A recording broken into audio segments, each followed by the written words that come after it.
Welcome to At the Heart of It, where we celebrate creativity, champion entrepreneurship, and get to the heart of the why behind what we do. I am really excited by the guest that is joining me today. I've seen him all over LinkedIn. Just before we jumped on the call, we were talking about how content is so important, and he is so great at it. Not only is he creative with the content that he creates, but also is the president of the Shane Holmes group of companies. Shane Wenzel, thank you so much for joining me. Thanks for having me, Bryton.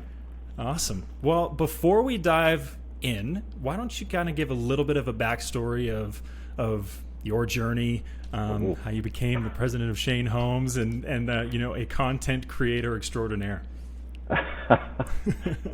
Okay. Well, this goes back almost 42 years ago now. My father and his business partner at the time, Barry Balsley, they talked themselves out of a job with the Jimmy Pattison group of companies. Actually, they recommended shutting down the mobile home division that they had, and they took their severances and they started a home building company because they knew a lot about that business. And I guess along the way, they decided, my father wanted to name the company after me, and Barry wasn't opposed because, he always wanted to retire at 55, and true to his word, in 2000, he retired at 55, and, the Shane Holmes group of companies continued to move along at that point. But I had been out on a job site since I was 14 years old, and had to learn a lot about the home building just by osmosis, by cleaning up basement developments and laying patio blocks and doing a lot of the odds and sods jobs as the company continued to grow. And largely because my father didn't believe I was going to sit on my butt all summer and just be a kid. He wanted me to have a strong work ethic. So that really propelled me into the home building industry, and here I am, 31 years later. There you go. Now, it wasn't a guarantee, though, that I would become the president of the company. I mean, if I was capable of doing that, my father was more than happy to see it happen. So it took a while to get to that, and he's still around at the ripe old age of 78, making sure that I'm keeping the vision going and alive. Yeah, no kidding. We were at the same golf tournament, the charity golf tournament yesterday. Was he there with you? Yes. Oh, he was there. Yeah, we got him out for a round of golf. That's awesome. I'm sure he enjoys being able to continue just to be involved in the business. And is he kind of like my dad? I mean, my dad is like, I'm never retiring. It's never going to happen. Is he kind of on that track, or is he going, okay, I'm ready to relax? That describes Cal perfectly. Like he had mentioned years ago, he said, "What the hell would I do when I retire?" He said, "What, play golf?" He says, "I love golf, but," he said, "I can't play golf 5 days a week." Yeah. So he, we enjoy having him around, although, he doesn't get involved too much in the day-to-day anymore. He's there for, his sage wisdom and giving advice and getting involved in things that interest him more at this age and stage of his life. So right. It's always good to have him around. That's amazing.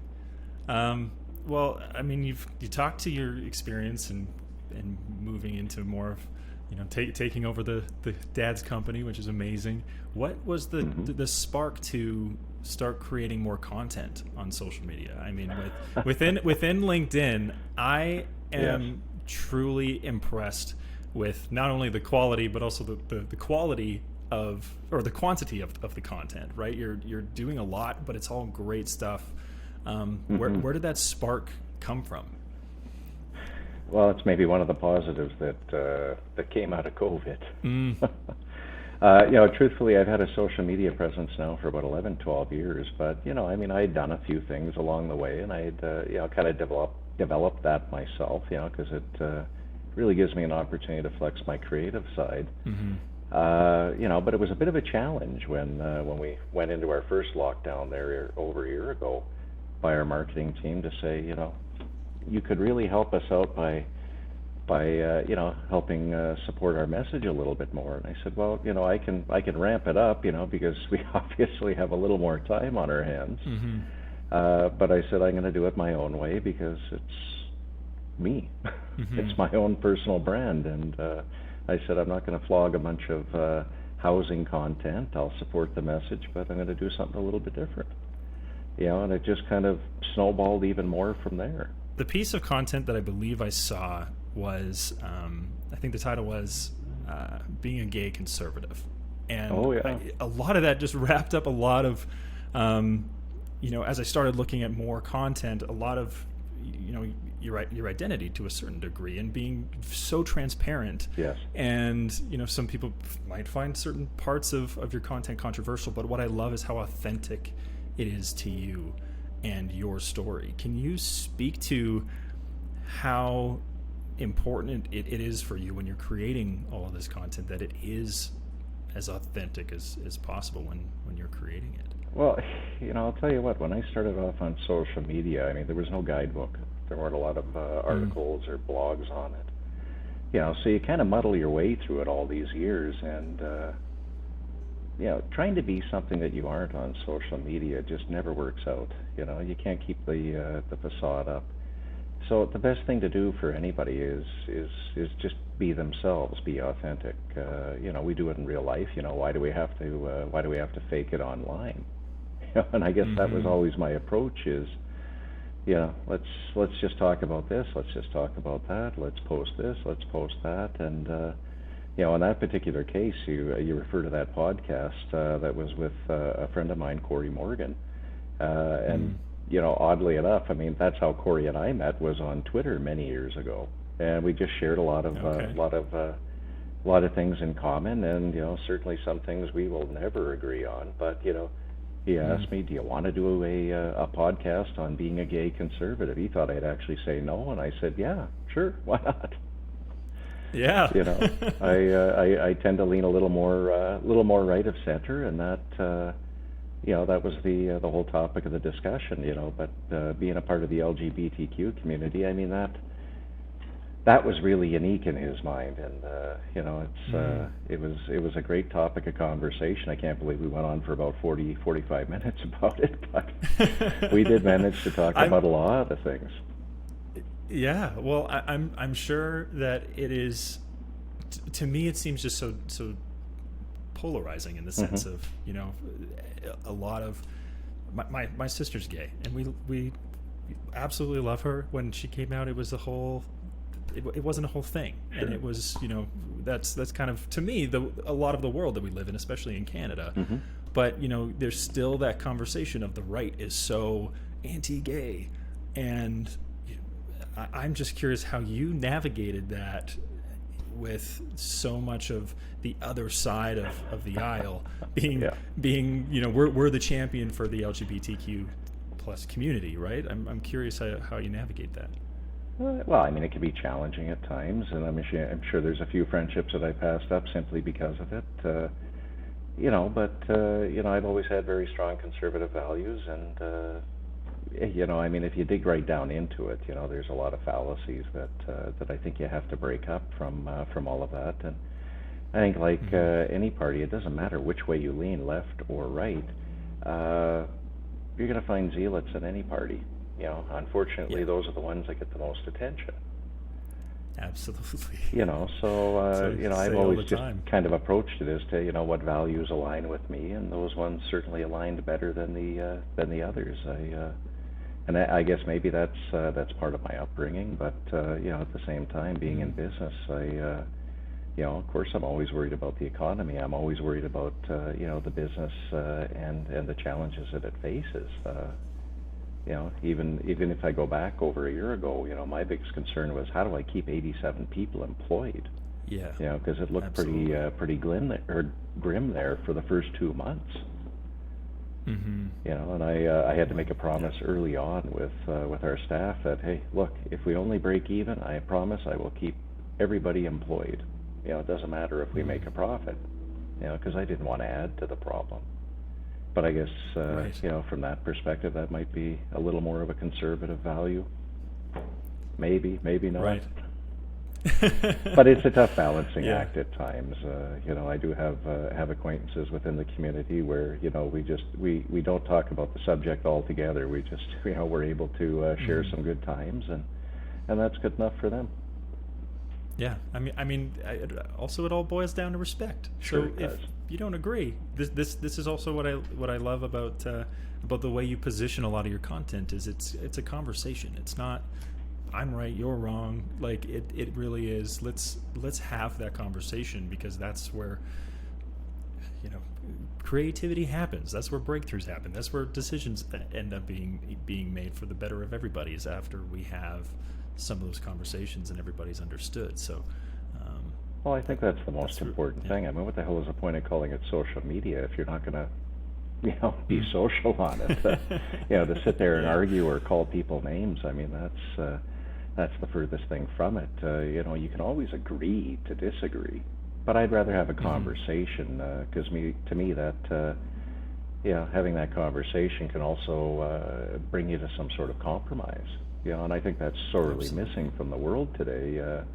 Where it's just this immediate need to be right and not consider anything else past that. Yeah, no, absolutely. Well, I honestly read your piece that you published on LinkedIn this morning. About there being so much opinion in the media too. I actually interviewed the founder of The Peak. I'm not sure if you're familiar with The Peak, yes, but so I interviewed Brett, and we talked about this as well. Of the media is so full of opinions, and there's so much, like you said, distorted quotes or facts that are not the full story isn't being told. And for me, I'm also going like the more, especially on social media, you like something, you're going to be promoted more of that. So I loved what you said about that. Do you mind speaking to the article that you kind of published this morning? Well, again, it's all the rhetoric over the past year, and I think the frustration that comes of it is exactly what you just mentioned. And I, maybe I'm a little biased this way myself, but I've made this comment many times before that true journalism is dead. Because I don't want an opinion piece. I want somebody to lay out the facts, and and really let my opinion kind of land where it may from reading all those facts. And like you said, you get far too many opinions, which is fine, but then label it as exactly that, opinion. Yes.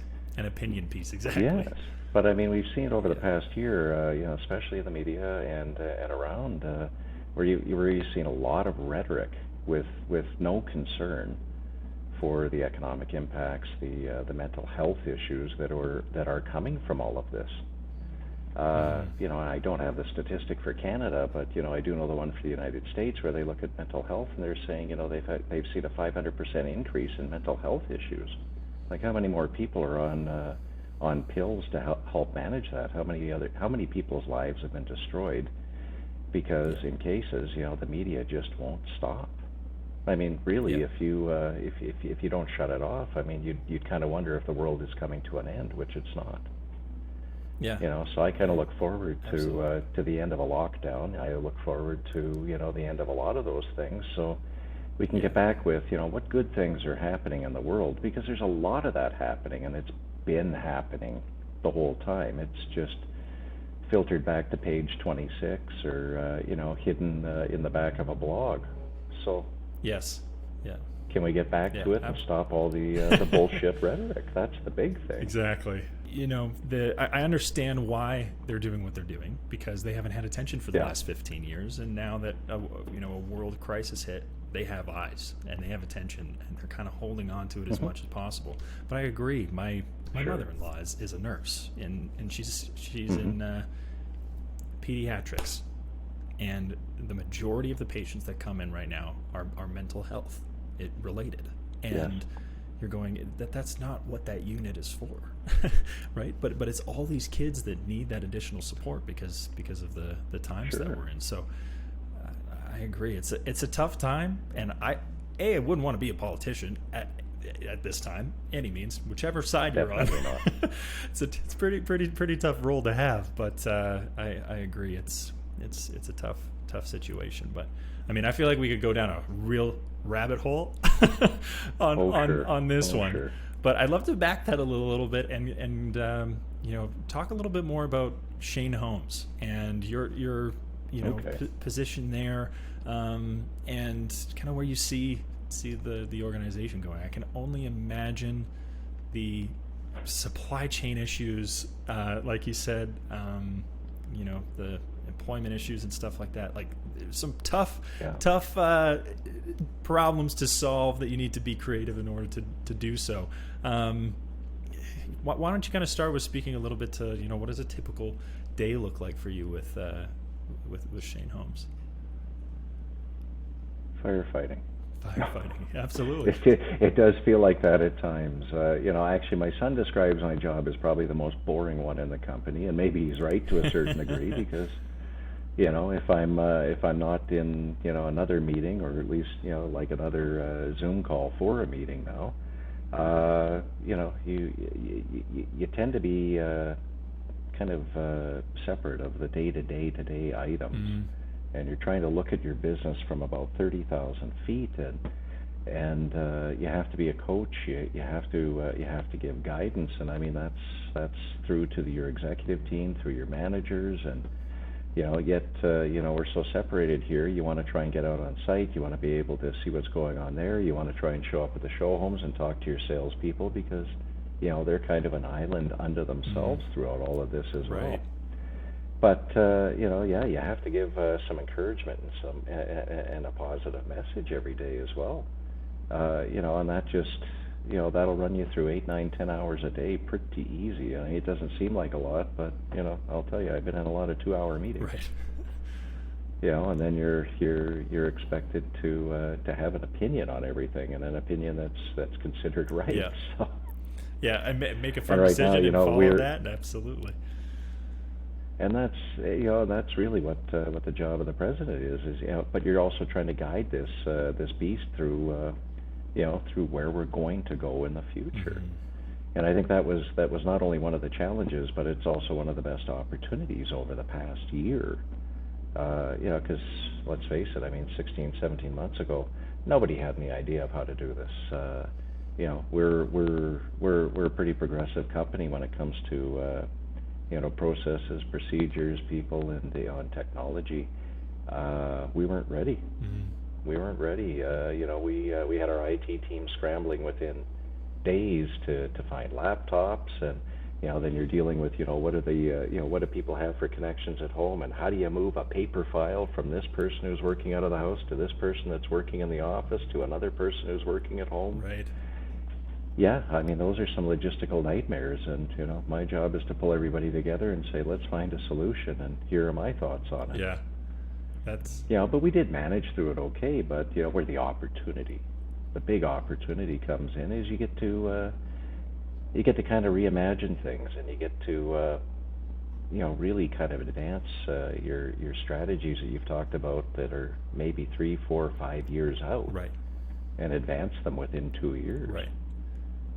Yeah, so we got burned once. We're working on digitizing our entire process, and we're pretty close. But it's not as easy as just PDF everything. Yeah. No, there's got to be a way to digitize it properly. And does it follow the same paper flow throughout the entire system?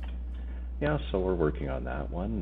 We're trying to enhance the customer experience. So we've taken on a few different partners that way, and and really, what are people prepared to expect now? Because one of the most unique things is that we were able to make a couple of virtual sales during lockdown. So people who were completely afraid of coming into a show home or really going out in public for anything other than groceries connected on Zoom. We did all the paperwork electronically, and what we couldn't, we couriered, and the first time that I think we saw them face to face was when we handed them the keys to their new home. That's incredible. Yeah. So I mean, you learn a little bit from a few examples like that as to where you need to go in the future. Right. Yeah. But you had mentioned the some of the challenges, and one of the biggest ones is the supply chain issue. And I'm not the least bit surprised. I guess my simple way of looking at it is, what did anybody expect? You shut down the world, you couldn't stop with your sales, so your sales continued to climb. Your production went down, and now you can bring your production up, but it still has to catch up with all the sales out there. So I take appliances as an example, and in North America, the majority of your appliances are created or made down in Mexico. Right. Well, they were shut down, and orders were still coming in, and orders were still being added to the system. We have an issue with, appliances. Lumber, I mean, a lot of people have read the stories or at least watched something online about it. Same thing, production drops. And I've honestly never seen this before in my entire career, that every major market in North America, not just Canada, not just the U.S., in North America, Right. is firing on all cylinders. Of course there's a supply issue. And, Right. honestly, I've never seen it, but I mean, 9 months later, 10 months later, we're up over 55,000 alone just on lumber for an average 2,000 square foot home. Now that'll come back a bit, but if anybody thinks it's going to drop 55,000, it won't. It might fall back about 20, 25 at best. It's So unbelievable. And that's also you know, already on houses sold too, right? Like that's Sure it is. that's not, new builds that you're able to have that markup and everything too. But yeah. Yeah. Well, we've had price increases for every 2 weeks since the new year. Right. Well, That's the only way that you can cover it off, and you can get a little bit of price protection, but not a whole heck of a lot. Your build cycle stretched out 4, 5, 6 weeks, depending on the size of home. Yeah, so those are the logistical nightmares from it. Yeah, no kidding. Well, one thing I love that you touched on there is the focus on the opportunity over the problem itself, and Yes. really speaking to the abundance mindset instead of the scarcity mindset. So yeah, I mean, I love that note, and I'm sure that applies to the majority of your leadership style and how you run the company and live your day-to-day life. I mean, do you mind speaking to that mindset a little bit, and how you've started to also start to lead your team with that mindset of, hey, this is an opportunity. It's not going to be easy, but we're going to be able to innovate and make some changes that are going to make an impact. Well, it's easy when you have a team that believes in you and they're prepared to follow you. But I think where I take a lot of that confidence and that knowledge from, I took a lot of it rather from Tech Canada when I was involved with one of their groups. I was there for 7 years, but with Tech Canada, when you're sitting in a room of high performers and they're challenging you at every turn, every month, to be better and to do something different, and you're at least prepared to sit there and listen to what their experiences are, I think that helps develop you as a leader. So if there's one thing that I would honestly recommend to anybody is get involved with a business group like that. Because that can help you grow in lots of different ways, not only professionally but personally. And that and that in itself, just helps kind of drive me and drive the team around here. One other thing that I saw that was really interesting about how you've led Shane Homes, and I know that it's probably been a part of the organization for a long time. And I mean, yesterday was a great example of this, is supporting children's charities and that being a part of the why and the purpose behind the organization and being able to give back. Can you speak to that experience of being able to be in that position where I saw Kids Up Front as an example. Yes. They're a great organization. The Big Hearted Mavericks yesterday, which obviously they support a number of children's charities. What kind of was the decision behind children's charities and your philanthropic approach in that way? Well, to me, that's very easy. That's one of our core values in the company. Is that we give back to the community, and if I go back to my parents, Cal and Edith, who had obviously helped and really helped develop the vision for the company, but also the core values. That was just an automatic to them. We can't derive an income from the community without giving a bunch of it back. So we're able to participate. A fun day of golf and help raise some money at the same time is one of the many ways we do it. I've always enjoyed recreation centers and supporting them because they're a great hub in the community that everybody can go out and enjoy. Sure. We've been involved with I think Calgary Minor Soccer now for about 8 years. And that's that was a great one just based on kids and physical activity.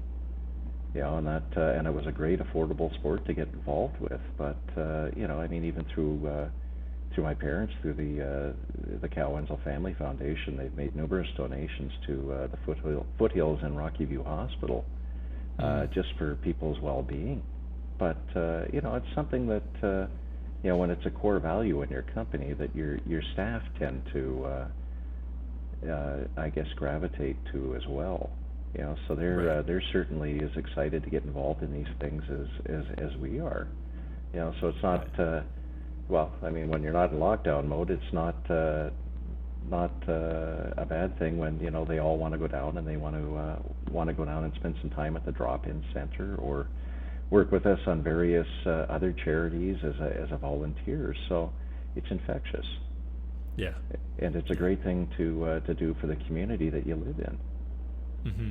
Which I think is so powerful when you talk about being able to give back to the communities also that you're building to a degree, right? Like that's so powerful. And for me, from a marketing guy, it's a really great part of the story, right? It's we're being able to give back to the communities that we build, and you build community obviously in more ways than one, which is amazing.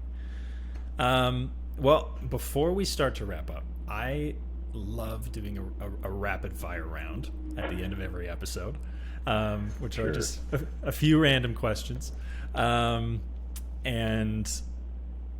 it's going to be fun to kind of compare all these different answers. Okay. But the first one is, what is one book that you feel that everyone should read? Oh, cripes, there's a lot of them.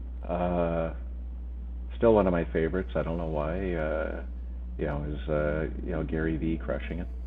Yep. Yeah, I like the short segments on success stories. I mean, to me, that's just motivating. So every once in a while, I'll go back and read a few more chapters and get inspired that way. Yeah, I mean, especially on the social media front, he's kind of the prophet of social media in my mind. Oh, definitely. Absolutely. Okay, your favorite song? Favorite song? That's a tough one. That is a real tough one because there's so many of them. Oh God, there's so many different good artists, but I tend to gravitate towards, Miley Cyrus has got a great album that came out late last year, and I like Miley. I'm not ashamed to admit that. I mean, she's got a great voice. That's not what I would have expected, but I love it. Yeah. There you go. So anything on the new Miley record is kind of...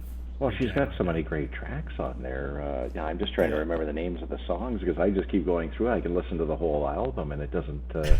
I don't turn it off, so... There you go. That's good enough.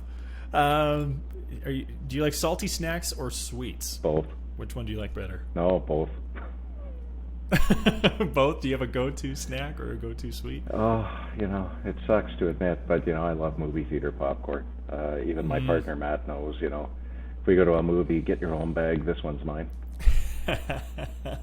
I love that. I'm with you. I am with you. Nothing beats the movie theater popcorn. Would you prefer a lazy beach vacation or a crazy travel adventure? Oh, I love lazy beach, but I love crazy adventures though too. Yeah, is there a crazy adventure that you're hoping to go on in the near future when we can fly as normal again? Yeah, I want to go back to London. I love London. Mm-hmm. I don't know why. It's just the history attached to it, and just the life is something completely different than what we have here. Yeah, absolutely. It is my favorite city in the world. I love it. I'm with you. I want to go back right away. Speaking of movies, do you have a favorite movie or TV show? You know what? Favorite TV show? I'm going to say, I don't know if everybody remembers this series, but Fringe. many years ago. Fringe, Yeah. yes. No, I thought that was a great show. Nobody else wanted to watch it with me, so I ended up watching it alone, but I loved it.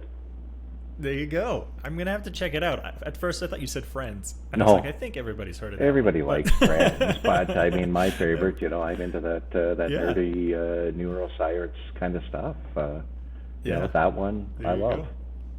There you go. I love that.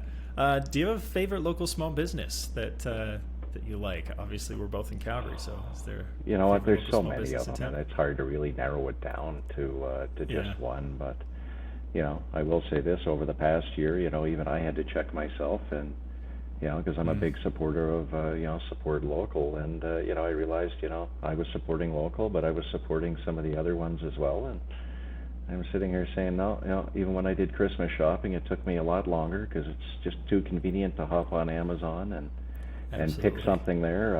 I spent some time shopping around and having to go to physical stores again just to buy more gifts.